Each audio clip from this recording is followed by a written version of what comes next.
Notre première lecture se trouve ce soir dans le livre d'Exode, Exode chapitre 33, sur la page 103 dans les livres de l'Église. Nous allons lire les versets, à partir du verset 18 et jusqu'au verset 14 du chapitre suivant. C'est ce fameux épisode où Moïse est à nouveau sur le mont Sinaï, après le péché du peuple, et il a cette révélation de la part de Dieu de qui est Dieu, le nom de l'Éternel, sa vraie nature. Écoutons donc Exode 33 à partir du verset 18. Moïse dit : « Fais-moi voir ta gloire. » L'Éternel répondit : « Je ferai passer devant ta face toute ma bonté, et je proclamerai devant toi le nom de l'Éternel. Je fais grâce à qui je fais grâce, et j'ai compassion de qui j'ai compassion. » Il ajouta : « Tu ne pourras pas voir ma face, car l'homme ne peut me voir et vivre. » L'Éternel dit : « Voici un endroit près de moi, tu te tiendras sur le rocher. Quand ma gloire passera, je te mettrai dans un creux du rocher, et je te couvrirai de ma main, jusqu'à ce que j'aille passer. Puis je retirerai ma main, et tu me verras par derrière, mais ma face ne pourra pas être vue. » L'Éternel dit à Moïse : « Taille 2 tables de pierre comme les premières, et j'écrirai sur ces tables les paroles qui étaient sur les premières tables que tu as brisées. Sois prêt de beau matin, tu monteras dès le matin sur le mont de Sinaï. Tu te tiendras là devant moi, sur le sommet de la montagne. Que personne ne monte avec toi, et qu'on ne voie personne sur toute la montagne, et même que ni petit ni gros bétail ne paisse aux environs de cette montagne. » Moïse tailla 2 tables de pierre comme les premières. Moïse se leva de bon matin et monta sur le mont Sinaï, comme l'Éternel le lui avait commandé. Et il prit à la main les 2 tables de pierre. L'Éternel descendit dans la nuée, se tint là auprès de lui, et proclama le nom de l'Éternel. L'Éternel passa devant lui en proclamant : « L'Éternel, l'Éternel, Dieu compatissant et qui fait grâce, lent à la colère, riche en bienveillance et en fidélité, qui conserve sa bienveillance jusqu'à 1000 générations, qui pardonne la faute, le crime et le péché, mais qui ne tient pas le coupable pour innocent, et qui punit la faute des pères sur les fils et sur les petits-fils, jusqu'à la 3e et la 4e génération. » Moïse s'empressa de s'incliner à terre et de se prosterner. Il dit : « Seigneur, si j'ai obtenu ta faveur, que le Seigneur marche au milieu de nous, car c'est un peuple à la nuque raide. Tu pardonneras notre faute et notre péché, et tu nous prendras pour héritage. » L'Éternel dit : « Voici que je conclus moi-même une alliance. Je ferai en présence de tout ton peuple des miracles tels qu'il n'y en a jamais eu sur toute la terre et dans toutes les nations. Tout le peuple au sein duquel tu te trouves verra l'œuvre de l'Éternel, cette œuvre redoutable que j'accomplirai avec toi. Prends garde à ce que moi je t'ordonne aujourd'hui. Je chasserai devant toi les Amoréens, les Cananéens, les Hittites, les Phéréziens, les Héviens et les Yébousiens. Garde-toi de conclure une alliance avec les habitants du pays où tu dois entrer, de peur qu'ils ne deviennent un piège au milieu de toi. En effet, vous renverserez leurs autels, vous briserez leurs stèles et vous couperez leurs poteaux d'Achéra. Tu ne prosterneras pas devant un autre Dieu, car l'Éternel porte le nom de jaloux. Il est un Dieu jaloux. » Jusqu'ici la lecture de la parole de Dieu. Prions pour demander l'aide de notre Dieu. Merci notre Père pour cette occasion que nous avons de méditer ta parole. Nous prions que tu nous donnes d'entendre pas simplement de bons conseils, mais surtout d'entendre ta voix à toi, qui nous invite à venir dans ta présence, à vivre cette précieuse communion avec toi. Fais de nous, s'il te plaît, une église qui prie, une église de personnes qui prient. Donne-nous de prier de plus en plus, de profiter de plus en plus de la communion que nous vivons avec toi. Sanctifie-nous par cette parole qui est la vérité. Et nous le prions par la puissance de l'Esprit et au nom de Jésus-Christ. Amen. Je vous invite donc à trouver Matthieu chapitre 6 sur la page 1082.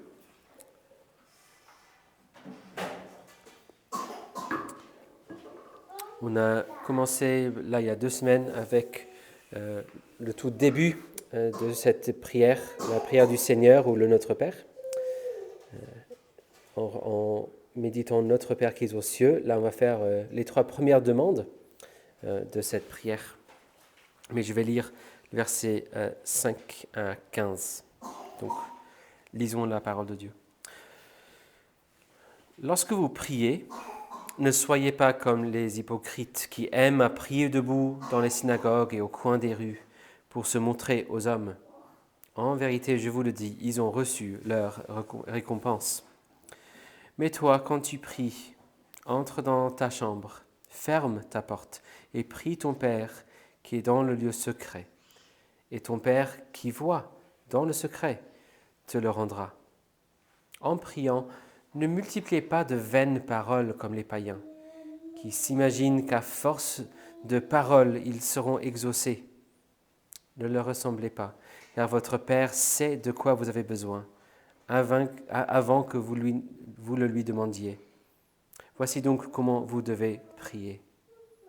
Notre Père qui es aux cieux, que ton nom soit sanctifié, que ton règne vienne, que ta volonté soit faite sur la terre comme au ciel. Donne-nous aujourd'hui notre pain quotidien. Pardonne-nous nos offenses, comme nous pardonnons aussi à ceux qui nous ont offensés. Ne nous laisse pas entrer dans la tentation, mais délivre-nous du malin. Car c'est à toi qu'appartiennent dans tous les siècles le règne, la puissance et la gloire. Amen. Si vous pardonnez aux hommes leurs fautes, votre Père céleste vous pardonnera aussi. Mais si vous ne pardonnez pas aux hommes, votre Père ne vous pardonnera pas non plus vos fautes. Jusqu'ici la lecture de la parole de Dieu. Cette prière que notre Seigneur nous a enseignée est probablement un des textes les plus connus dans la Bible et sûrement l'un des textes, sinon le texte biblique le plus récité dans le monde. Cette prière est très bien connue. On a dit ensemble tous les dimanches au culte du matin. Je me demande si peut-être le seul concurrent à cette prière serait les paroles de Gabriel à Marie. Il y a des gens qui récitent cette salutation à Marie beaucoup. J'étais à Paris la semaine dernière. J'ai pu visiter Notre-Dame réouvert. Il y avait une sorte de service de prière. J'ai entendu peut-être quelques fois le Notre Père, mais j'ai entendu énormément de fois Je vous salue Marie. Et là, encore répéter, un peu comme si Jésus avait averti précisément contre le fait de faire ce genre de choses. Ce n'est pas une prière où on est censé simplement répéter, mais c'est une prière qu'on dit parce que c'est une bonne forme de prière. On peut le dire de tout cœur, non pas comme de paroles à répéter comme les païens, mais une forme qui nous enseigne à prier. Et même si c'est très bien connu et très souvent récité, je trouve je trouve jamais de pouvoir. Elle ne perd jamais le pouvoir de nous corriger et de nous enseigner quelque chose. Je l'ai noté dans une autre prédication, mais je crois quand on regardait le Saint-Esprit dans le Symbole des Apôtres, mais Paul dans Romains, il nous dit que l'Esprit nous vient en aide dans notre faiblesse. Et là, il parle de notre faiblesse. Ce n'est pas simplement ceux qui ont une faiblesse ou les moments où on a une faiblesse, mais on a tous une faiblesse, la faiblesse qui est la nôtre, la faiblesse universelle partagée par tous les chrétiens. Et Paul dit, la faiblesse que nous avons tous, c'est de ne pas savoir que prier. On a vraiment du mal à prier. Et lorsque nous venons méditer la prière du Seigneur, souvent appelée le Notre Père, nous pouvons, encore une fois, nous rendre compte à quel point les priorités, les désirs de nos cœurs, les prières que nous disons à Dieu sont loin de ce qu'elles devraient être. Nous constatons à nouveau, chaque fois, effectivement, j'ai toujours cette faiblesse. Je ne prie pas instinctivement comme cette prière me dit de prier. Alors si l'on pense à toutes les prières que nous avons priées cette année, pensez à tout ce que vous avez demandé à Dieu. On constaterait sûrement que l'on aurait pu prier plus. Déjà, il y a ça. Personne ne dirait que j'ai assez prié. Et même si l'on pouvait parfois identifier quelques mauvaises prières, on pourrait éventuellement penser à des choses que je n'aurais pas dû demander, de mauvaises choses non bibliques. Peut-être, ça arrive, probablement assez rare. La plupart de nos prières, voire toutes nos prières, étaient sûrement pour des choses qui sont de bonnes choses. Et pourtant, on peut toujours être loin de ce cœur que le Seigneur veut former en nous par cette prière qui nous a enseigné. Et nous le voyons en particulier avec la toute première demande, que ton nom soit sanctifié. Voici la priorité, voici l'objectif central qui devrait nous motiver dans tout ce que nous prions, tout ce que nous faisons dans la vie même.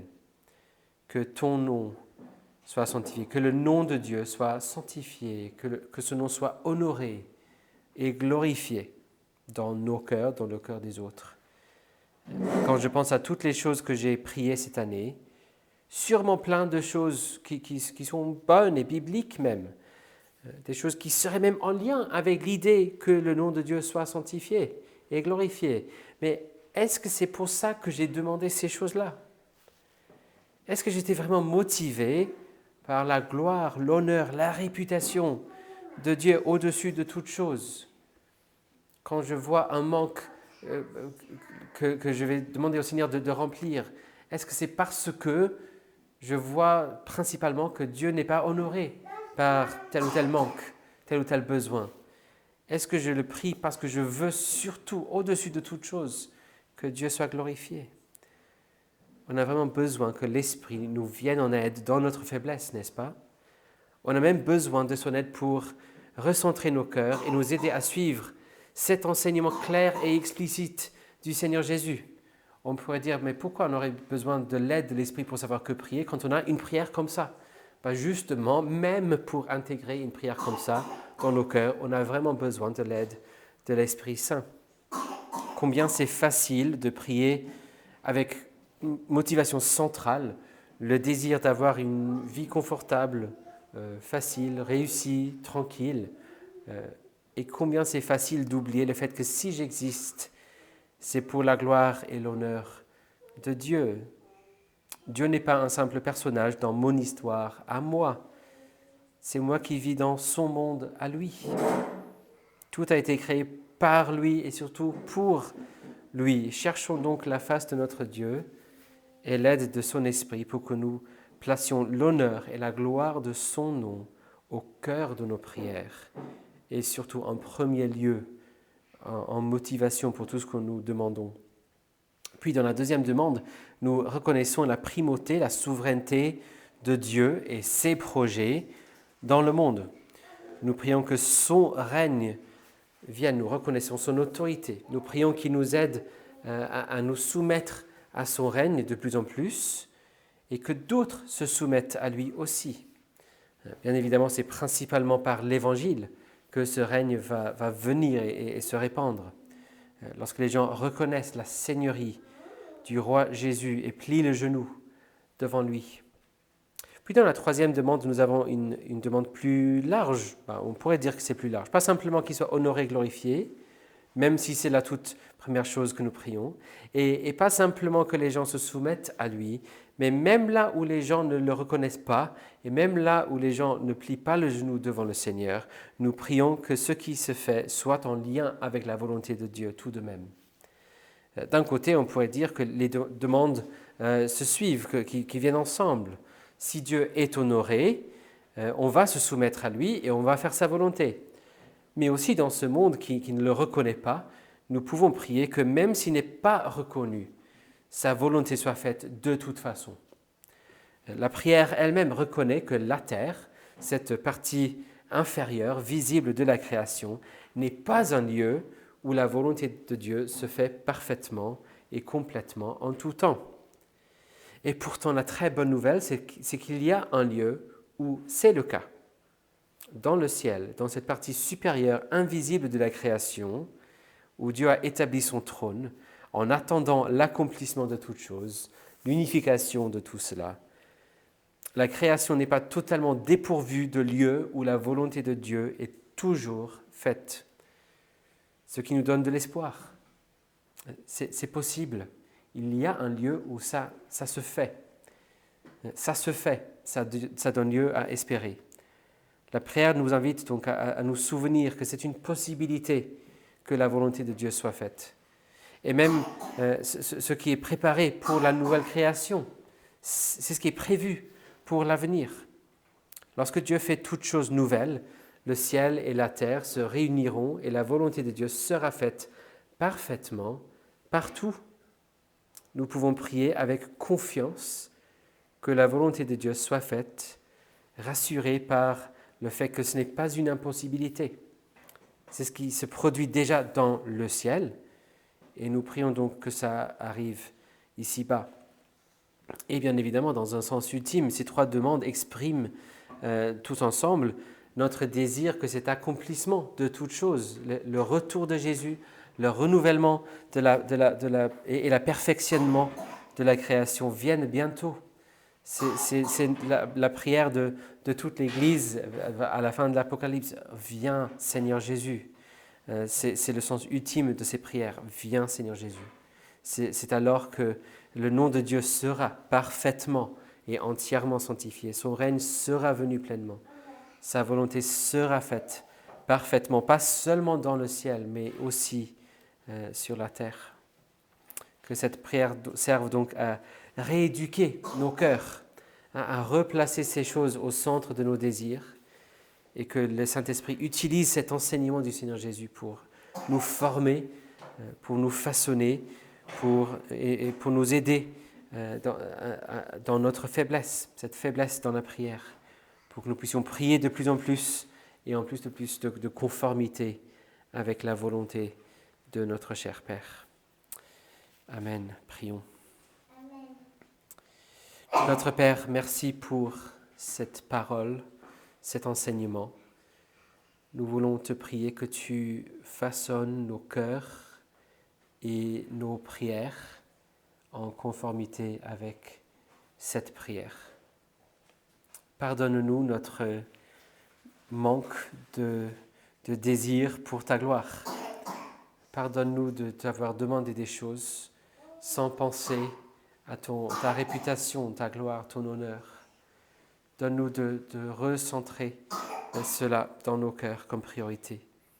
Donne-nous de chercher ta gloire en toutes choses. Et donne-nous donc de prier en lien avec tout cela. Donne-nous de plier le genou devant toi et te confier toutes choses. Et donne-nous de recevoir l'aide de ton esprit pour que nous puissions te prier et profiter de cette communion que tu as établie avec nous. Nous le prions au nom de Jésus-Christ. Amen.